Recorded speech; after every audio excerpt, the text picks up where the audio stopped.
Hello everybody, hope you doing okay. अगर आपने पिछला सेशन जो है वो नहीं लिया हुआ, लेक्चर नहीं लिया हुआ, तो first of all go and watch that video, क्योंकि वो अगर समझा नहीं है तो आपको ये वाला सेशन बिल्कुल समझ नहीं आने वाला। So go and watch that first. Okay, तो हमने लास्ट वीडियो में जो डिस्कशन की थी that was parabolic movement. Parabolic movement से मुराद ये था कि जो भी चीज़ उठती है उसने वापस गिरना है, और जो चीज़ गिरी है उसने वापस उठना है। इसको समझने के लिए हमने कहा था कि मार्केट हमेशा मूव करेगी in the form of parabolic movement या फिर हाइपरबोलिक मूवमेंट। की मार्केट जो चीज़ उठी है उसने वापस भी गिरना है, जो चीज़ उठी है उसने गिरना है, जो उठी है उसने गिरना है।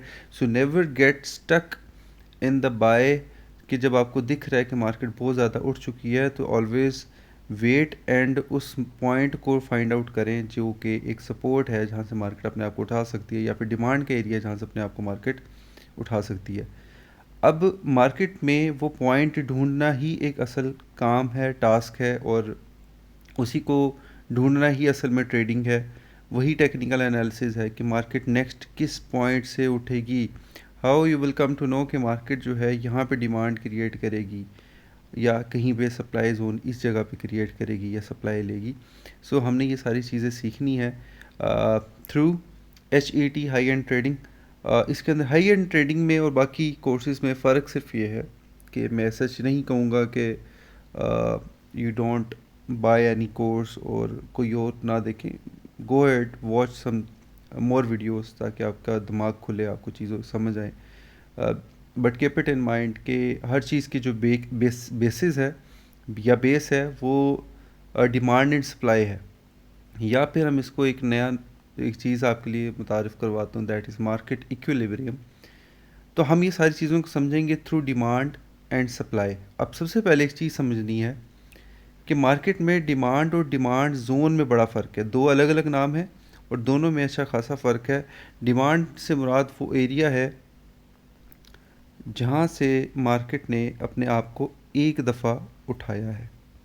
ये क्या है? ये डिमांड है। हम ये नहीं कह रहे कि यहाँ पे एक जोन क्रिएट हो गया डिमांड का। डिमांड हमेशा वहाँ सिर्फ जहाँ पे वन टाइम टैप किया है वो क्या कहलाएगी, उसकी वो डिमांड है। अगर मार्केट एक ही जगह पे दो दफ़ा टैप करे और फिर उठ जाए तो ये डिमांड जोन क्रिएट होगा। बड़ा सिंपल सा डिफरेंस है। अगर मार्केट एक दफ़ा टच करके उठ गई है तो इसका मतलब है कि मार्केट में डिमांड क्रिएट हुई थी, लेकिन उस डिमांड को जोन में बदलने के लिए कम से कम दो दफ़ा, कितनी दफ़ा, मिनिमम मिनिमम ट्वाइस मार्केट ने अपने आप को एक ही पॉइंट से क्या किया हो, उठाया हो, तो मार्केट में डिमांड जोन क्रिएट हो जाता है। तो यहाँ पे इस चीज़ को समझने के लिए सबसे ज़्यादा ज़रूरी चीज़ क्या है कि आपने एक चीज़ ज़हन में रखनी है कि जब भी हमने डिमांड जोन क्रिएट करना है तो डिमांड जोन क्रिएट करने के लिए मार्केट का एक ही पॉइंट से दो दफ़ा उठना ज़रूरी है। Then we will create it as demand zone. लेकिन HET यानी कि जिसके अंदर हम हाई एंड ट्रेडिंग को पढ़ रहे हैं, सीख रहे हैं, हम इसके अंदर द मोस्ट इम्पॉर्टेंट पार्ट जो है कि वो डिमांड और सप्लाई जोन्स को मार्क करना सबसे इम्पॉर्टेंट चीज़ है HET में, और सबसे इम्पॉर्टेंट है ट्रेडिंग के अंदर। अगर आपको ये डिमांड जोन या सप्लाई जोन मार्क करना नहीं आ रहा, ये समझ नहीं आ रही कि ये मार्क होना कैसे है, तो आप एंट्री किस बुनियाद पे लेंगे, कि आप किस पॉइंट पे जाके कहेंगे कि ये डिमांड जोन है, ये बन चुका है या टूट चुका है और अब मैंने इसके बाद बाय या सेल करनी है। तो यहाँ पे समझने की चीज़ जो है, जो बाकी नहीं समझा रहे सिखा रहे, वो यहाँ पे हम सीखेंगे, समझेंगे कि हर शख्स बता रहा है कि मार्केट में कहीं डिमांड या कहीं पे डिमांड जोन क्रिएट होता है, बट ये नहीं बता रहा कि वो डिमांड जोन मार्क कैसे करना है, और वो सप्लाई जोन को मार्क कैसे करना है, और उसके ऊपर ट्रेड कैसे लेनी है, और ये डिमांड जोन और सप्लाई जोन्स कब तक वैलिड रहते हैं, और उसके बाद ये वैनिश ख़त्म हो जाते हैं और ये दोबारा ट्रेड के काबिल नहीं रहते। सो एक चीज़ जो हमने पहले समझी कि मार्केट में मिनिमम मिनिमम मार्केट का दो दफ़ा एक किसी भी पॉइंट से उठना क्या कहलाएगा, वो डिमांड जोन क्रिएट करने की पहली शर्त कंप्लीट हो जाएगी। वो क्या है कि मार्केट ने दो दफ़ा एक ही जगह से क्या किया हो, टैप किया हो, और उसके बाद मार्केट अपने आप को उठा गई हो। सो हम इससे क्या कहेंगे कि डिमांड जोन क्रिएट होने के लिए पहली शर्त यह है कि मार्केट का एक ही पॉइंट से एक ही रेट से, इसमें थोड़ा बहुत डिफरेंस आएगा वो हम आगे डिस्कस करेंगे, कि एक ही पॉइंट से दो दफ़ा उठना डिमांड जोन क्रिएट करेगा। इससे पहले एक चीज़ से समझा दूं कि मार्केट तीन तरह मूव करती है, कि या तो मार्केट साइडवेज होती है जिसमें मार्केट में डिमांड एंड सप्लाई बराबर रहती है। दूसरा, मार्केट या तो बेरिश होती है, मार्केट में डिमांड और सप्लाई नीचे की तरफ जाती है। और एक सिचुएशन होती है जिसके अंदर मार्केट मुसलसल अपवर्ड्स जाती है, हम इसको क्या कहते हैं, मार्केट बुलिश मूवमेंट में है। तो मार्केट या तो बुलिश मूवमेंट में है, या बेरिश मूवमेंट में है, या मार्केट साइडवेज में है। साइडवेज के अंदर सिर्फ ये होता है कि मार्केट में डिमांड एंड सप्लाई एक ही पॉइंट से होती है। बेरिश मार्केट के अंदर मार्केट जो है वो हमेशा स्टेप डाउन करती है, हमेशा नीचे की तरफ जाती है। यानी कि रेट उठा है लेकिन गिरेगा तो अगली दफ़ा नीचे, जो कि मैंने लास्ट वीडियो में बताया था, खाई में गिर रहा है। हर दफ़ा उठ के खाई में गिरता है, उठता है खाई में गिरता है। लेकिन बुलिश मार्केट के अंदर हमेशा मार्केट उठती है और हमेशा पिछले पॉइंट से ऊपर की तरफ जाके उठती है। तो क्या कहलाएगी वो bullish market, bullish bearish and sideways market. अब इस बुलिश बेरिश साइडवेज मार्केट के अंदर एक चीज़ समझने की है कि मार्केट में डिमांड और सप्लाई या सपोर्ट एंड रेजिस्टेंस। अब मेरे नज़दीक मार्केट में सपोर्ट एंड रेजिस्टेंस एक ओल्ड फैशन थिंग है जो कि साथ साथ वक्त के साथ साथ आउटडेटेड होती जा रही है। अब उसकी वजह यह है कि मैंने शुरू में एक बात की थी कि market moves in two ways. एक साइकोलॉजिकल डिमांड एंड सप्लाई है और एक proper demand and supply zones हैं जो कि मूव करेंगे। अब सपोज़ कि अगर market psychologically demand and supply ले रही है तो वो क्या कहलाएगी, ये वाली। हम सिर्फ ये कह रहे हैं कि मार्केट ने अगर यहाँ से डिमांड ली, यहाँ से ली और यहाँ से ली, हम तीन पॉइंट को मूवमेंट को मिला के कहना ये चाह रहे हैं कि अगली दफ़ा चौथी दफ़ा भी यहाँ से मूव कर जाएगी, कर सकती है। हम ये नहीं कह रहे हैं कि करेगी, कर सकती है। अगर कर सकती है तो इसका मतलब है प्रोबेबिलिटी का लेवल बड़ा डाउन है। हम यहाँ पे चांस क्या कर रहे हैं कि ये 50-50 है कि उठ सकती है। लेकिन जब हम कहेंगे कि किसी जगह से डिमांड जोन क्रिएट हो गया है तो वहाँ से चांसेस हैं कि 80-90% मार्केट वहीं से उठेगी। अगर नहीं उठेगी तो नीचे की तरफ सेल हो जाएगी। तो इसलिए अगर मार्केट एक ही पॉइंट से एक ही दफ़ा उठती है और डिमांड लेके ऊपर जा रही है तो सिर्फ एक चीज़ ध्यान में रखनी है कि मार्केट क्या कर रही है, बुलिश मूवमेंट में है। यहाँ पे आप किस चीज़ को ड्रॉ करेंगे, आप ट्रेंड लाइन को ड्रॉ करेंगे। एक टूल है इसके अंदर, जिस तरह नीचे अगर आप गौर करें यहाँ पे ये सारे के सारे टूल्स नज़र आते हैं। इसके अंदर एक टूल है जिसको हम ट्रेंड लाइन कहते हैं। हम क्या करते हैं, उसमें जाके एक पॉइंट को मिलाते हैं और सारों को आपस में नीचे मिला देते हैं। इसी तरह हम क्या करेंगे कि हम एक और ट्रेंड लेंगे, ऊपर की तरफ ड्रॉ कर देंगे। तो जिसमें हमने लास्ट एक सेशन में डिस्कशन की कि मार्केट में सपोर्ट और रेजिस्टेंस होती है, इसी तरह सपोर्ट एंड रेजिस्टेंस क्रिएट होगी। अब ये सपोर्ट एंड रेजिस्टेंस क्या है, ये साइकोलॉजिकल डिमांड्स है कि मार्केट में एक्चुअल डिमांड और सप्लाई जोन्स में क्रिएट होती है, हमेशा एक पॉइंट से नहीं होती। अगर एक पॉइंट से हो रही है तो इसका मतलब है वो वीक डिमांड एंड सप्लाई है। और वो weak demand and supply once एक दफ़ा ही काम करेगी, उसके बाद मार्केट या तो उससे उठ जाएगी या उससे गिर जाएगी। और वो आपको कैसे लगानी है, वो आपको ट्रेंड लाइन के थ्रू लगानी है। हम इसके अंदर ज़्यादा टाइम इसलिए नहीं स्पेंड करेंगे कि बिकॉज हम इसके अंदर ज़्यादा ट्रेड नहीं करेंगे इन ट्रेंड लाइंस। आप इसको ड्रॉ कर सकते हैं, सिंपली मैंने टूल बता दिया। आपने क्या करना है कि आपने उस जहाँ कहीं पे भी ये ड्रॉ करना है आप वहाँ करेंगे और उसके बाद मार्केट में इस तरह ये कर सकते हैं। अभी अगर आप गौर करें तो मार्केट ने अपने आप को तीन जगह से उठाया है, यहाँ से दो जगह से। तो हमने ये क्या किया, हमने कहा कि ये हमारी सपोर्ट है या फिर क्या है, डिमांड है, जो कि हमने लास्ट सेशन में भी डिस्कस किया था। यहाँ से मार्केट ने अपने आप को दो दफ़ा गिराया, तीसरी दफ़ा गिराया, तो ये वाली हमारी क्या है, ये सप्लाई है। या फिर हम इसको रेजिस्टेंस कह सकते हैं कि हमारी रेजिस्टेंस है कि मार्केट इन पॉइंट्स अपने आप को गिरा रही है और उठा रही है। तो हम यहाँ पे क्या करेंगे, सपोर्ट एंड रेजिस्टेंस की लाइंस क्रिएट करेंगे। तो हमने यहाँ क्या किया, हमने यहाँ पे सपोर्ट रेजिस्टेंस की लाइंस क्रिएट की। लेकिन सपोर्ट रेजिस्टेंस की लाइन के टूटने के बाद इस कैंडल पे हमने ट्रेड नहीं किया, बल्कि यहाँ पे एक चीज़ क्रिएट हुई थी जिसको हम ऑर्डर ब्लॉक कहते हैं, या हमारे रूल्स या HET के रूल्स के मुताबिक हम उसको मार्केट इक्विलिब्रियम कहते हैं। कि वो मार्केट इक्विलिब्रियम कैसे क्रिएट हुआ, उसको ट्रेड कैसे करना है। हमेशा उसके टूटने के बाद, जब भी ट्रेंड लाइन टूटेगी तब नहीं, बल्कि ऑर्डर ब्लॉक के टूटने के बाद सेल या बाय लेनी। तो वो हम थोड़ा सा आगे जाके डिस्कशन करेंगे। सो जहाँ कहीं पे मार्केट एक दफ़ा टैप करके उठेगी,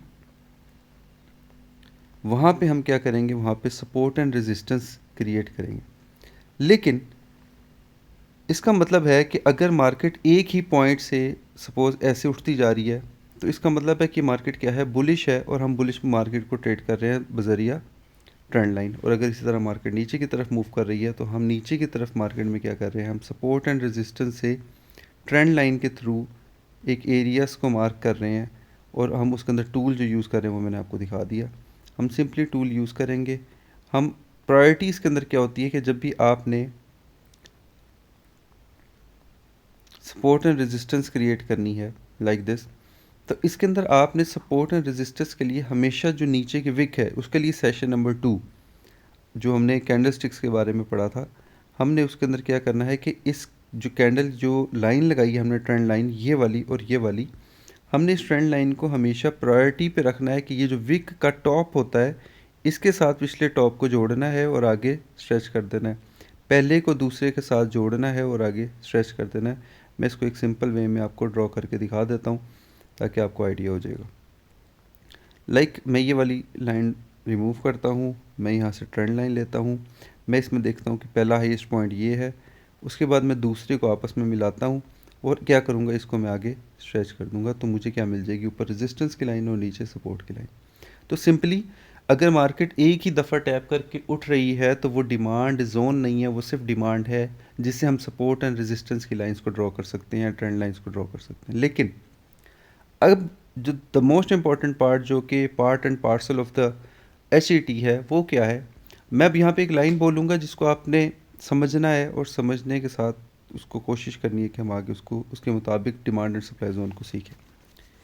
हर डिमांड जोन जो है या ऐसे कर लें कि हम इसको थोड़ा सा आगे ले जाते हैं ताकि आपको आइडिया हो जाएगा। अब सेकंड पार्ट हम यहाँ पे कर लेते हैं कि डिमांड जोन कैसे क्रिएट होता है। अब डिमांड जोन के लिए पहली शर्त मैंने बताई थी कि मार्केट का एक ही जगह से 2 दफ़ा उठना क्या कहलाएगा, ये डिमांड जोन की पहली शर्त है। अब दूसरी शर्त क्या है कि मार्केट में यहाँ पे जब भी ऐसी सिचुएशन बनेगी, तो मार्केट जब भी एक ही पॉइंट से उठेगी तो यहाँ पे कैंडल बनाएगी, उसके बाद उठेगी। मैं कहता हूँ कि मार्केट नीचे गिरी थी, उसके बाद यहाँ से उठ गई, अगली मरतबा फिर आती है और यहाँ पे फिर एक कैंडल ड्रॉ करती है और उसके बाद फिर दोबारा ऊपर चल जाती है। कैंडल हम ज़रा थोड़ी सी बेहतर बना लेते हैं so that you can understand easily. अब पहली शर्त तो क्या थी, पहली शर्त यह थी कि मार्केट में एक ही पॉइंट से मार्केट का 2 दफ़ा उठना। तो 2 दफ़ा उठने पे अगर आप गौर करें तो इस पैराबोलिक मूवमेंट के अंदर जो नीचे वाली एक कैंडल, लास्ट कैंडल क्रिएट होगी जो ये और ये बनी है, हम इसकी एग्जांपल लेते हुए कह रहे हैं कि जो लास्ट कैंडल क्रिएट होगी डिमांड जोन के लिए, उसमें सबसे नीचे वाली जो कैंडल है, अगर आप देखें मैं कहता हूँ कि ये ए है और ये बी है। अगर ए और बी में से देखें कि लोवेस्ट विक का पॉइंट किसका है तो वो इसका था। तो यहाँ पे जो हम एक टूल यूज़ कर रहे हैं उसका नाम है रेक्टेंगल। रेक्टेंगल यहाँ से देंगे, ये रेक्टेंगल का टूल है। इसको टूल को यूज़ करने का तरीका क्या है कि आपने ए और बी में से देखना है, जहाँ से मार्केट ने एक ही पॉइंट से 2 दफ़ा अपने आप को पुश किया है, पुश अप किया है, वहाँ से हमने देखना ये कि इसमें से लोवेस्ट विक किसकी है, ए या बी की। तो मैंने क्या करूँगा कि बी के मुकाबले में अपने इस रेक्टेंगल को स्टार्ट करूँगा। अब ये रेक्टेंगल मेरे हाथ में है, मेरे कंट्रोल में है, ये मैं उसको वहाँ रोक सकता हूँ जहाँ मेरा दिल करेगा। तो अगर आप गौर करेंगे तो इसकी विक को ऊपर ले जाते जहाँ मेरी फर्स्ट बॉडी का टच होगा वहाँ पे मैं इसको स्टॉप कर दूँगा। मैं यहाँ से ये स्टार्ट हुई विक, विक से मैंने स्टार्ट किया the lowest wick and first body. अब फर्स्ट बॉडी ए की आएगी कि बी की रास्ते में आएगी, जहाँ पे भी जिसकी भी बॉडी पहले आ जाएगी मैं वहाँ पे उसको स्टॉप कर दूँगा।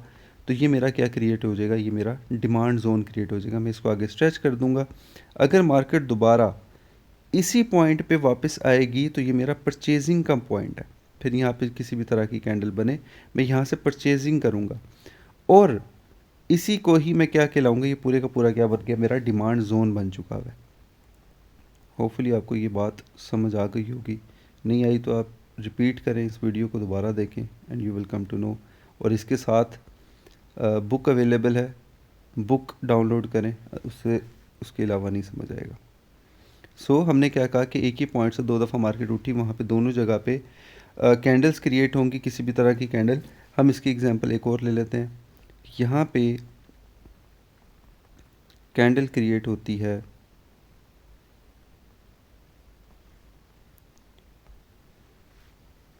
इस तरह के मार्केट ने क्या किया कि मार्केट आई, यहाँ पे मार्केट ने इस दफ़ा इस तरह की कैंडल बनाई,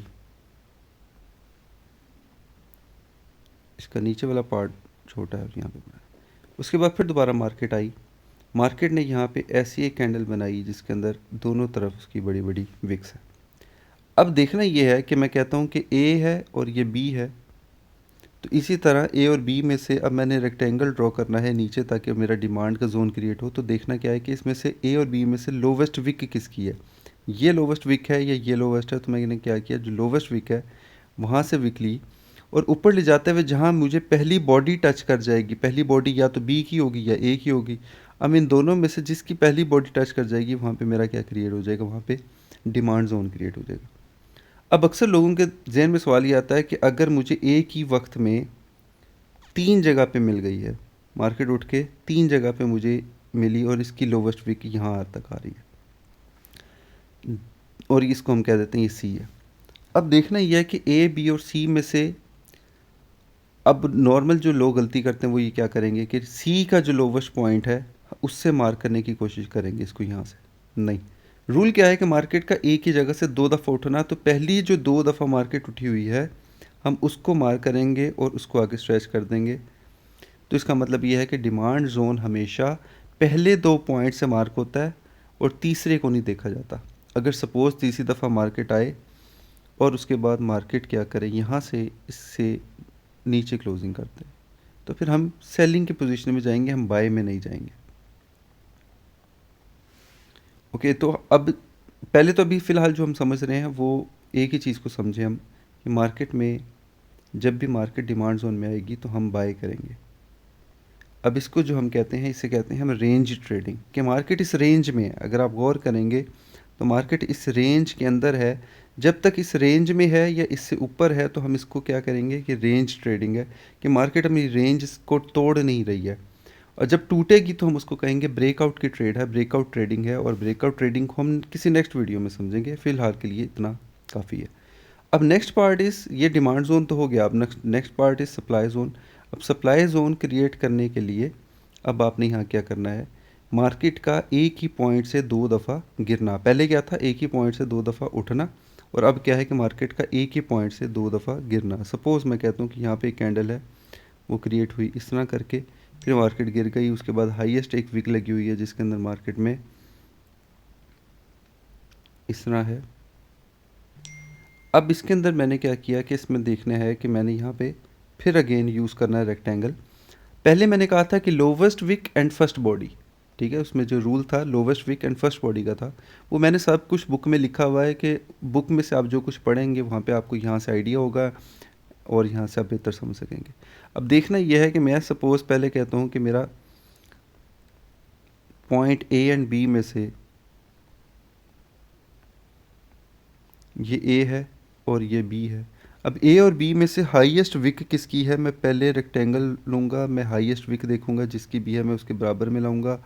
उसके बाद यहाँ से टच करते हुए नीचे लाते हुए देखूँगा कि मेरी फर्स्ट बॉडी कहाँ टच हो रही है, मैं वहाँ पे टच करूँगा। सिर्फ शर्त यह है कि दोनों की विक्स, यानी कि ये वाली विक और ये वाली विक दोनों क्या होनी चाहिए आपकी उस रेक्टेंगल के अंदर आनी चाहिए, चाहे थोड़ी सी आ जाए चाहे वो ज़्यादा आ जाए, तो आपकी दोनों की विक्स एक ही रेक्टेंगल के अंदर आनी चाहिए। तो ये सप्लाई जोन क्रिएट हो गया।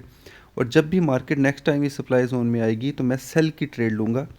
सप्लाई जोन से मुराद ये है कि द नंबर ऑफ़ सेलर्स हैं यहाँ पे जो कि मार्केट में पहले भी 2 दफ़ा गिरा चुके हैं मार्केट को अपनी चीज़ें सेल आउट करके, तो तीसरी दफ़ा भी क्या करेंगे कि जो ख़रीदा हुआ माल है वो बेचेंगे।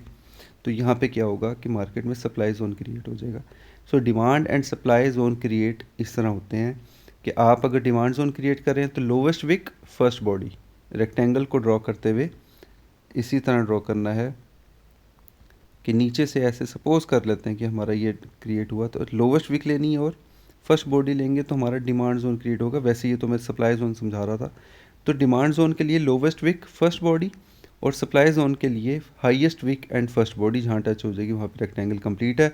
और एक चीज़ ध्यान में रखनी है कि पहली एक पैराबोलिक मूवमेंट में जो पहले 2 पॉइंट्स जहाँ से मार्केट उठी या गिरी है, वहाँ उन दोनों पॉइंट्स के हाई और लो के पॉइंट्स लेने हैं, ना कि थर्ड पॉइंट का।